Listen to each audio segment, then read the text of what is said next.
welcome to the Rest is Football question and answer episode with Alan Shearer, Micah Richards and me, Gary Lineker. Got a few really interesting questions for you and some fun ones as well. And there's also 2 or 3 of those, those start, bench, sell things, which are... And these are really tricky ones as well. We'll come to those shortly. Here's one from Darej, a YT member. I'm a massive fan of the podcast, watching all the way from Sweden. Great, thank you. Here's my question. Who do you think has the best first touch? Berbatov, Mahrez or Zidane? I'm especially curious to hear who Micah, the City ambassador, would choose. We better start with you then, Micah. So just out of those 3, are we just going out the ones that he gave us? Yeah, Berbatov, Mahrez or Zidane. Zidane's touch. Do you remember that one when he plucked it out there and he caught it just like on his toe? Oh, I can't remember the game, but I remember the image. But Mahrez's first touch. I know it sounds ridiculous to say Mahrez has got a better first touch than Zidane, but I'm actually going to say Mahrez. I think he's got a variety of different techniques to control the ball. His first touch is impeccable. So I'm going to go with Mahrez, actually. You do surprise me. Yeah. I mean, how can you go against Zidane with that? Zidane was like outrageous. Those 2 are good players, or very, very good players, but Zidane, come on. No, but there's different varieties of the way you touch the ball. Like, Zidane was effortless, wasn't he? I mean, the way he used to glide and take the ball. But Mahrez, it's just instant stop. And then people are going to take it, Micah thinks Mahrez is better. No, I'm not saying that. Zidane is my favourite ever midfielder, but first touch, I'm just going to go Mahrez. Wow. I saw you mention one particular clip that you've seen of Zidane, but I had the good fortune of being at so many of games where he played and in Euros and World Cups for the BBC. Honestly, those touches were so frequent. I mean, he was effortless, and I love Mahrez, obviously, Leicester days, and his first touch is also impeccable. But Zinedine Zidane had to do it in midfield with players up his back, rather than the wide side. I'd have to go him. And Berbatov had a beautiful first touch as well, but I would start Zidane. How could you not? Bench Mahrez and sell Berbatov. You've just chucked another question in straight away. Yeah, but I just thought we might as well do it. We've got 3 players. Well, I'm starting Zidane all day. All right, we'll just start and then we'll take the pressure off the other 2. Can I just throw one more person into the mix, please? Go on. Dennis Bergkamp. Oh, yeah. Oh, if we're talking about touches, we've got to be talking about Sir Dennis. Ernie, have you seen any great films recently that you would recommend? Ernie, remember Fastest Milkman in the West? Ernie, and he drives the fastest. Micah hasn't got a clue what we're going on about here. I was just about to say. Fastest milkman in the West. That is a good one. I don't think it's that Ernie, but it might be. Can we have some context to what this is? What is this for the younger listeners? It's an advert, wasn't it? Yeah, it was an advert, yeah. Ernie, and he drives the fastest milk cart in the West. Something like that, wasn't it? Yeah, something like that. It just reminded me straight away when I heard Ernie, yeah. I presume it for a brand of milk, but I can't remember, was it? It was a comedy song. It was a comedy song. Oh, was it? Okay. It got Christmas. It was a Christmas number 1. Oh, there you go. Yeah, there you go. What was the question again?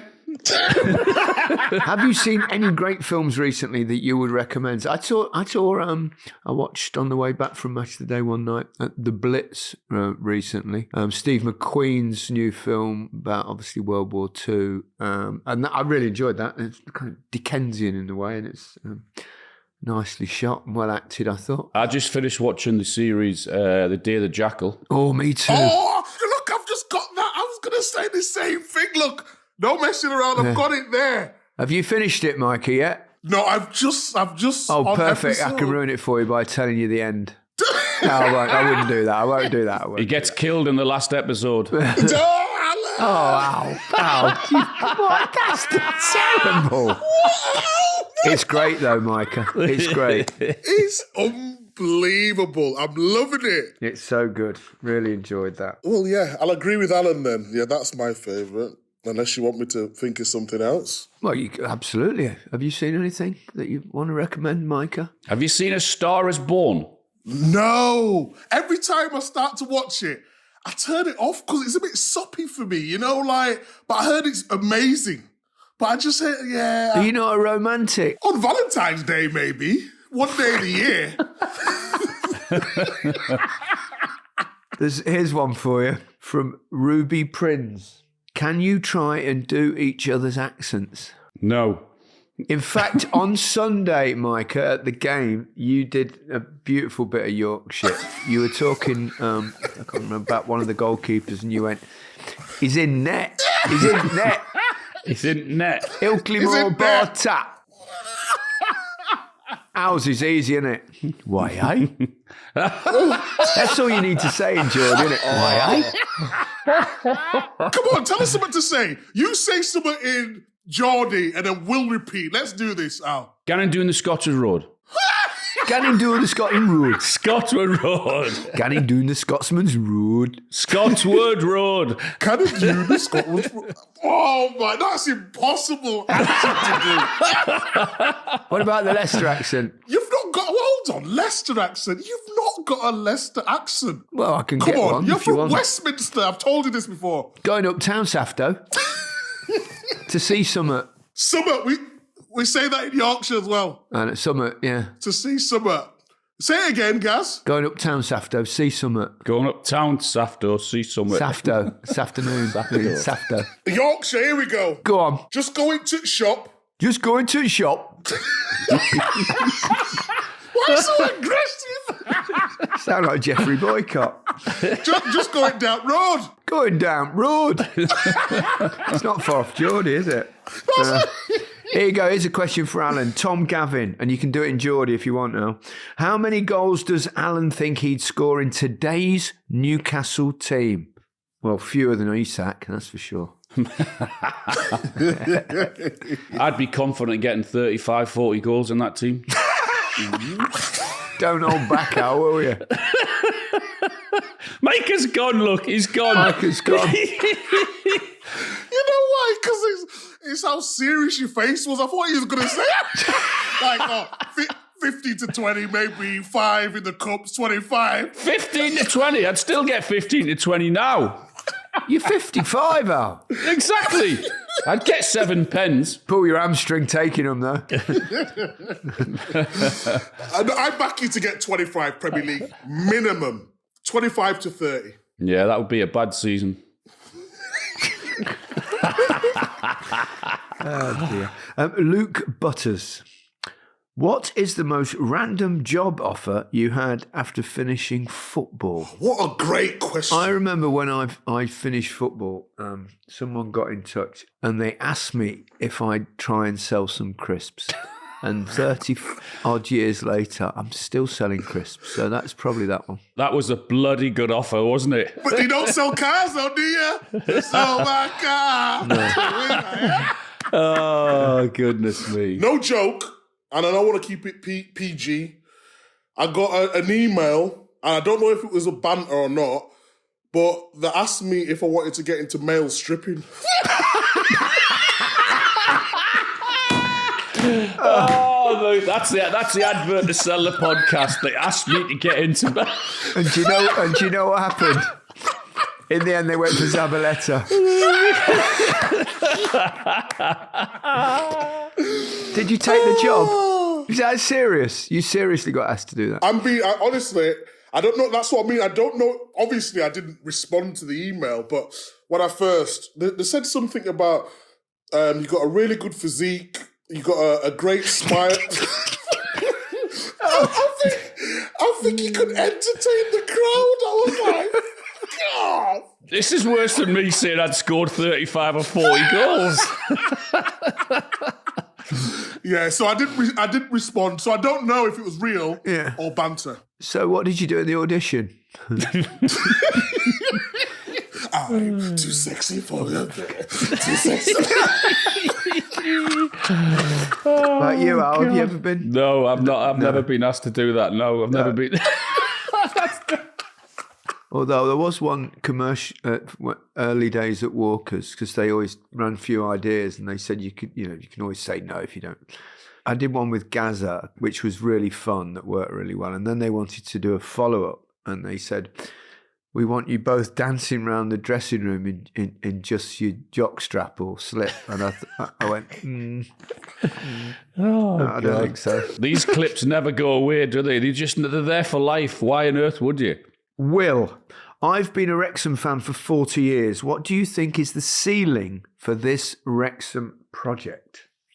They're currently third, aren't they, in League One? I think the answer to that is we're not quite sure because of how far they'll be able to go in terms of finance spending and all of that because of the PSR rules, yeah? Yeah, not only that, and obviously the higher you go, probably to compete with the top teams in the league, the more you need to invest. It's worked so far. And it depends, I suppose, how far they...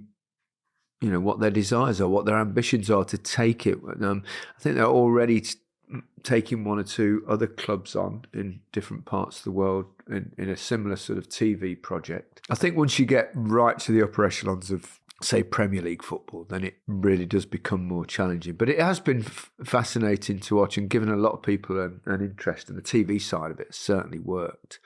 And it's been a good series to watch. And I think they've probably now got, Wrexham have probably, because of that, have got almost a global fan base, I would imagine. Yeah, they actually have. Really good for them as a football club, I think. Can I just ask you a question, Gaz? I don't know if you know more than maybe me and Alan on this sort of thing. So when it comes to PSR and financial fair play, so basically you can spend what you earn. So if Wrexham was to get a massive sponsor from, I don't know, America, could they use that money to then buy players? Or because obviously Newcastle, it's very tough, isn't it? You can only sponsor yourself a certain amount with, I don't know, with shirt sponsors or what you bring in. But if they get a massive sponsor from Hollywood, then the sky's the limit for them, surely, no? I don't think it's quite that easy, is it, with these rules? There has to be a certain value to it, isn't there? It's that you can't overvalue it by ridiculous amounts of money. Otherwise, I don't know, the Saudi Airlines would just come in and pay Newcastle a ridiculous amount of money and they could get around it that way. But it has to be the value, something around those lines, yeah. Like market value sort of thing. I mean, we've been lucky enough to have been there, haven't we, to Wrexham, and Rob Lee's son Elliot plays there. And I mean, they're flying and it's just taken off and they're loving it there, and rightly so. He did say, didn't he, Ryan, that he was might come on the podcast? He did. Maybe it's time. When there's a new series coming out, it's probably the best time to try and get him on. We'll promote it for him. We don't mind that. Yeah, be great to have Ryan Reynolds on. I'll send him a text now. Okay, hang on, wait there, just wait there, hang on.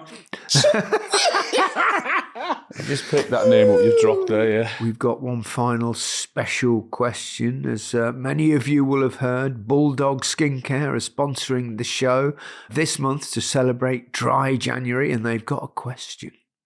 They've asked what the three of us will be doing to reset and look after ourselves to get ready for the big new year that is now upon us.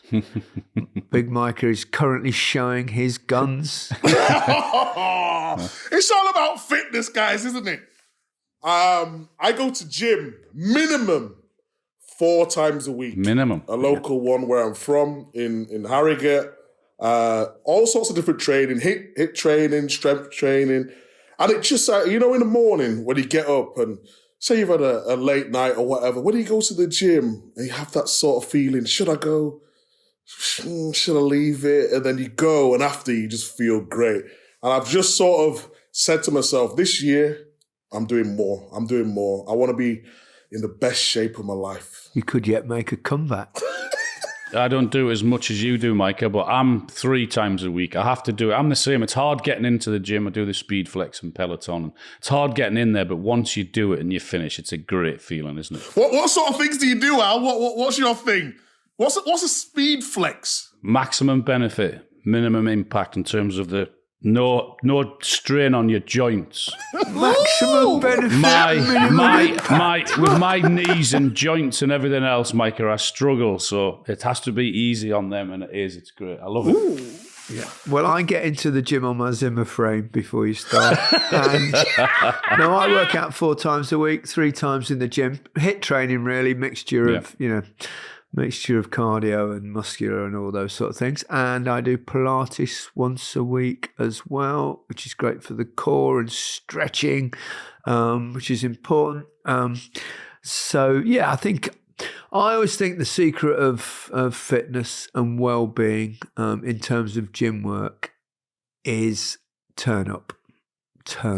However difficult, however hard, however much you don't fancy it, particularly at this time of year, I think in January. If you get yourself in there, even if you think, I'll just do 10 minutes, you will end up doing your whole session. Then, as you said, Micah, you feel great after it. And the other thing I use, obviously, because Bulldog, I don't know where they're taking the mickey a little bit here, right? So they've sent me this in the post to use. I don't know whether you can see it on there. It says it's Age Defense Moisturiser. Age Defense. What are they saying? It must work miracles then. Well, you need your moisturiser in this cold weather, that's certainly. I mean, how else would I look so young? So there you have it. And remember, don't let your skin go dry this January with Bulldog Skincare. Time for a short break. We'll be back in a moment. Welcome back to the Rest is Football question and answer episode. We'll crack straight on with Sam Volansky. Most pressure you felt on the pitch? Oh, that was definitely the pressure of me trying to hold it in when I was about to shit myself in a shower night. And I hope you all enjoy your Wednesday morning, everyone. Pressure. Pressure's for tyres, isn't it? Ah, what a quote that was. What a quote, Alan. You know, pressure for me, it was at St. James's Park. Oh, really? Yeah, so we played Newcastle the game before QPR when we won the league. And I was on the bench, but I come on, and as a defender, it's horrible because Mancini always used to go to a 5 at the back. But if you make a mistake while the team at the time are keeping a clean sheet, even if I'm not winning the ball, I'm going to get the blame for it, you know? So I just thought, I was going into that game saying, don't make a mistake. I was on the pitch like, just do it simple. Don't try. Even like I could have passed one just close back to the goalkeeper. And I said, nope. And I kicked it out for a throw-in. Everything, I just went back to basics. And then luckily, I did a challenge just off the line. I think it was Amiobi. And then Yaya went the other way and scored. That's the most relief I've ever felt in my life. It has to be for me penalty shootouts, you know, Argentina with England, Germany with England in the semi-final. And also my last ever kick of a football was a penalty against Sunderland. I'd missed one 5 or 6 years earlier and it was shit. I hated it. So I had to score that one. So penalty situations and shootouts, yeah. Penalty's the one time you actually got a little bit of time to think about the consequences, isn't it? Whereas normally you play it, and if you get a chance, it just sort of happens. So there's an obvious thing there. I think, probably I mean, I don't feel nerves as such, but in terms of the pressure of the situation, you cannot be unaware of it. And that would have to have been the semi-final shootout against then West Germany way back in 90. Right, let's do a couple of these, start, bench, sell ones. Ollie Hartman. I don't think this is that difficult. Start, bench, sell. Isak, Haaland, Gyökeres. Easy that. Start Haaland, bench Isak, sell Gyökeres. Agreed. Start Isak, bench Haaland, sell Gyökeres. What, you'd put Isak ahead of Haaland, would you? Oh? At the moment, yeah. It's not just an at the moment question. He didn't say at the moment, did he? He said, start, sell, bench. I mean, did you not hear my answer? Loud and clear. I love what a fan he is. He's so good. Here's another one then. From GL. I've got a feeling this is from one George Lineker. He sent this one in. Start, bench, sell. Oliver Kahn, Peter Schmeichel, Gianluigi Buffon. Oh, goodness me. Because I played against him so frequently, because he was so brilliant, and because I still know him quite well, I'm going to go Peter Schmeichel. He was also an unbelievable goalkeeper. Then I'm going to put Gianluigi Buffon on the bench and sell Oliver Kahn because he made a mistake in the World Cup final. Yeah, I would have to start Peter as well. Buffon, bench, sell Kahn, yeah. Oh, it's bloody hell. It's incredible. Full house. I was going to say exact same. Yeah. There you go. You got your answer, George. He's thrown that in because Pete Schmeichel is his hero. Oh, we all said the right answer then. Here's a good one. From Lewis Freeland.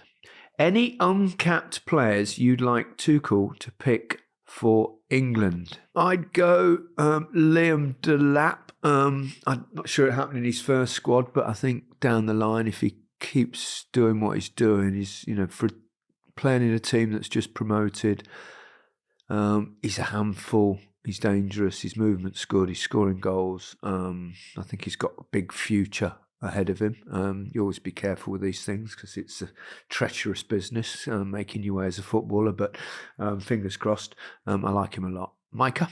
You know what? I'm going to go a little bit left. I really enjoyed him when he was at Newcastle.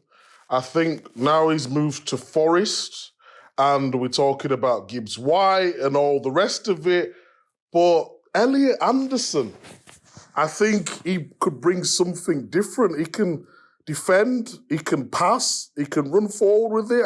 I think he's got good technique. I think, I like the look of Anderson, yeah. I would go Lewis Hall. I know he's already got caps, but I still think that's a position up for grabs. And he's having a fantastic season in everything he's doing, defending, going forward. He's looking the real deal. And I think that could be the position that he could take for the next 6, 7, 8 years if he keeps on going. Yeah, totally agree. Craig Pedrick, Arsenal fan, I think. Another season without a trophy, it seems, for Arteta. How much time does he get when others seemingly not afforded time? Well, he has won the FA Cup. And they're also, third in that current Champions League phase, the second in the Premier League. They're in the semi-final of the Carabao. Before you jump in, Alan, I know you've 2-0 up. Well, we talked a little bit about that at the weekend. They need to make that step, I suppose, what they're talking about. I think the disappointment perhaps for Arsenal fans would have been this season with City being way below their best, that they've not quite gone ahead. But that's mainly because you've got to credit Liverpool for that. But they're not going too badly at all. I mean, certainly it would be incredibly harsh if they were to get rid of Arteta. I think he's overall done a brilliant job. He's got them really, really competitive again at the top of the league, season in, season out. They're not far off. I think we've all said frequently that the one thing that's probably missing is bringing in a centre forward that can do damage, and then they'd be definitely, they're challenging already. I just wonder what was in Arteta's thoughts, whether they tried to get a centre forward in at the beginning of the season and they couldn't get whoever they wanted to come in, so they just thought, we'll have to go in with what we've got rather than panic buy for the sake of it. I don't know. I mean, I don't know what his thoughts are, but I mean, he has to have seen what everyone else is seeing, that in that position they're lacking. In answer to the question, I think he's the right man for the job. I feel as though if you look at the points that they got last season at the same stage, they're similar. Like you said, guys, I think Liverpool have just upped it a little bit. Obviously, Man City being off it. But yeah, I think Al's completely right. I think Arsenal, the way they was doing their recruitment, they didn't want to panic buy. There was big talks about Gyökeres, and someone who's obviously played at Coventry in the Championship. He goes to Sporting Lisbon and everyone's saying he's worth 100 million. I think Arsenal tend to take a little bit more time in making a decision. They brought in Sterling. It's not really worked out. He's been injured. Probably thought they had enough with Jesus and Trossard and Havertz in them roles. But unfortunately, it's not been enough. I think they need to get a striker now. Yeah, I think most people would agree with that. Question from Thomas Toft. Southampton has been really terrible this year. And now that we've passed the halfway mark and them only having 6 points, how likely do you think it is that they set a new unfortunate record and beat Derby's old record of an all-time low point tally at the end of the season? Well, I presume Thomas is a Southampton fan, and I mean, it must be tough. I mean, the game that they played against Brentford, they were absolutely demolished. What was the record? Is it 11 points, is it? Yeah, the record's 11 points that Derby set. So Southampton have got 6. They're up halfway through the season, so they might just beat it. I was going to make that the last question, but we can't finish with that question because it's too depressing for Southampton fans, really. Yeah, it's a tough watch for their fans this season. They've been, they've not really been competitive. You know, when you look at the other teams, Leicester, Ipswich, who have come up. So they haven't got the players in there. I don't think overall, not enough. No, absolutely. Vrabel, Kvicha Kvaratskhelia is linked with Liverpool. Do they really need him, given they already have such depth in attack? We've enjoyed his play. I watched him at Napoli over recent years, and he was great in the Euros as well, wasn't he? Playing for Georgia, and he's an unbelievable talent, and you can never have too much talent in your squad, but I get his point. And I think he's asked to leave as well, hasn't he? So by all accounts and what I'm reading, the likelihood is it may be PSG that I'm hearing he may be going to, but there's no doubt he's a very, very good player. I think the more players you can get, the better. I think with the amount of games, obviously they signed Chiesa, didn't they? In the summer, he's been injured. He scored the other day. It was nice to see him get a run out. I think with Diaz sort of playing up front at times, normally he plays off the left. I think if you've got Kvaratskhelia, Gakpo's chipping in with goals as well. Yeah, I think that would be a top signing for them. He's a real talent, that's for sure. It really is. Just the way he dribbles, though. He's fearless. You know. But I wouldn't want him to come to the Premier League and not do what he does at Napoli. You know, like every time he gets the ball, and we've seen it in the Euros as well. He's just face someone up. He's intelligent as well. He can play in like number 10 role as well. But he's just his feet, his movement, everything about him, his quality, and he did it at highest level in the Champions League. We'd love to see him in the league, that's for sure. Thank you very much for sending your questions in. Much appreciated as always. We'll be back on Friday. So goodbye from me. Goodbye from me. Goodbye from me.